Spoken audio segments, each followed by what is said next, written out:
Pemirsa abrasi ring Pantai Kuta mewali miolihang perhatian. Napi malih risampun kemargiang penataan Pantai Seminya, legian Kuta Sami kita. Kantos semakin abrasi inucap durung poleh pinampen, ia diastun penataan Pantai Sami kita sampun kapuputang. Ketua Tim Penataan Pantai Kuta sanes sepisanan pinaka anggota DPRD Badung IGN Anom Gumanti Mausang sampun kablik bagang sareng PUPR Badung miwah Balai Wilayah Sungai BWS Bali Penida indik penampen abrasi inucap. Anutin gatre sane kepanggih sampun keparumang oleh Dinas PUPR sareng BWS mangde digelis nampenin kahanan abrasi Pantai Kuta.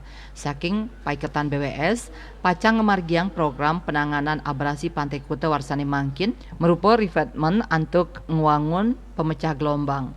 Indika inucap sampun kerencanayang oleh BWS nanging durung kawedar majang krama.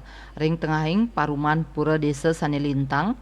Anom mausang taler wenten usulan mangdane ngerurus lah pemargi inggih punika antuk ngajuang CSR saking Bandara Ngurah Rai ring tengahing kahanan darurat.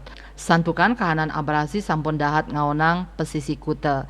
Anom ngaptiang napi sanes sampun kablik bagang oleh PUPR Badung sareng BWS pinakes sang sane wenang nampenin abrasi puniki mangde digelis kelaksanayang. Sugyadnyana Den Pos Nguningayang.